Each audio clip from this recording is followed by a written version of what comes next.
And joining us now, the chair of the Democratic Party from Wisconsin, Ben Wikler. Okay, Ben, tell us what you're seeing and hearing on the ground. What's going to be the difference there? I'm joining you from Ozaukee County. It's a northern suburb county of Milwaukee. This is one of the places with the biggest swing over the last few cycles. Jody Haber-Sinykin on track to flip a state Senate district in the most expensive state Senate race in Wisconsin history. And here in Ozaukee County and all over Wisconsin, and I've been in every corner of this state in the last few days, there is explosive, propulsive energy on the ground. People knocking on every door in a community that we're targeting for turnout and then going back for a second pass already.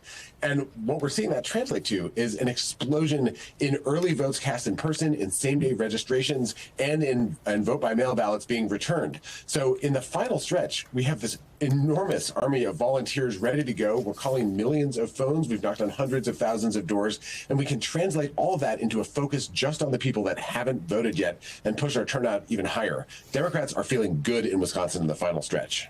I'm curious about the Iowa poll. I asked Tammy Baldwin about it, the senator for your great state, just a couple hours ago. When you look at the Iowa poll and see how the numbers are breaking toward Harris and who is breaking toward Harris, again, according to that poll, are you seeing any signs of that in Wisconsin? You guys are neighbors. Absolutely. I was just in La Crosse in the western Wisconsin, close to Iowa, and there all the way up to northeast Wisconsin. I was just in Shawano, Wisconsin. In both places, I heard from older women that they are hearing a ton of women who voted Republican in the past now coming over to vote against Trump, against abortion bans, and in favor of Harris and freedom. This is something that a lot of people are not sharing publicly, but they're sharing privately, sometimes whispering if their husbands are looking in the background in their houses.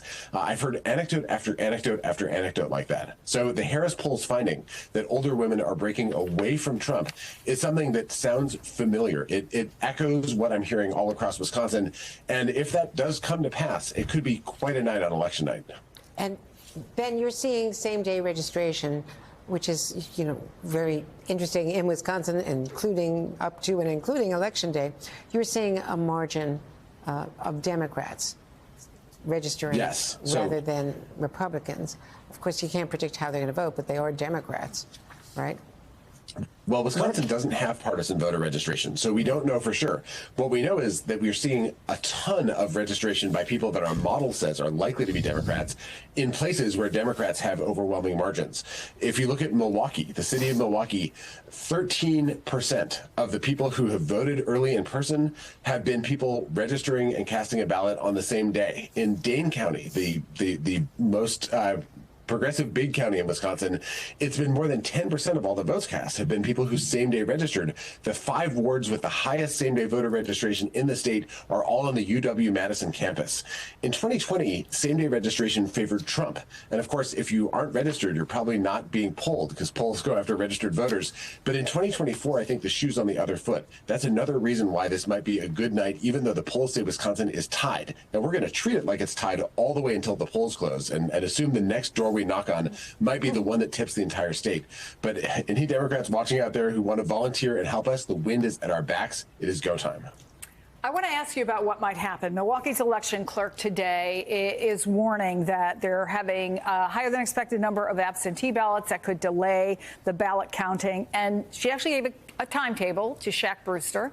Let me play for you what she said. We will likely be the last jurisdiction in the state of Wisconsin to post our results.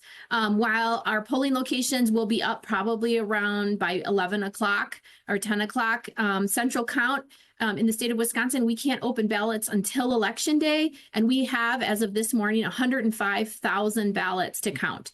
So if you can imagine the logistical feat of opening and processing and reviewing 105,000 ballots, that's going to take a long time. And so I just want to communicate to the world that it will be after midnight Central Standard Time. There are all these warnings coming from elections officials, from state elections, secretaries of state, down to the people who do the hard work. Now, I just looked at the headline in the Milwaukee newspaper, the Journal Sentinel: Republicans sue Milwaukee claiming limits on vote observers. There's all this stuff that's going on out there, Ben. What's your sense of the level of calm versus maybe some troubles in the aftermath of this election? Well, you ask people how they're doing. Some people say nauseously optimistic. I've heard that all over the state. We know that because Republicans blocked the legislation that would have allowed the early processing of mail-in ballots, we know that because Republicans blocked that bill, we won't get the final tally of those votes, which will be overwhelmingly Democratic, until the middle of the night. In 2020, it was like 3 or 4 in the morning. And that means we should expect a red shift where it seems like Trump is doing better than he is in fact doing. And then, a red mirage, and then a blue shift once those absentee ballot counts come in the middle of the night. Don't be fooled and don't be alarmed if it seems like Trump is overperforming what you'd expect when you get to midnight, because there's still that 100,000 ballot kind of big cache of ballots that have yet to be reported in Milwaukee. Because people know that that's coming, my sense is that they're fairly calm about it. We can expect all kinds of shenanigans and bogus claims from Republicans, but a ballot is a ballot is a ballot. It will be counted. They are secure. We have free and fair and secure elections in the state of Wisconsin. And the important thing is to not gnaw your fingernails off while we wait for the numbers to come in. They will be counted appropriately, and the winner of the election will win Wisconsin's Electoral College votes. Ben Wickler, thank you very much for joining us. Good luck out there tomorrow.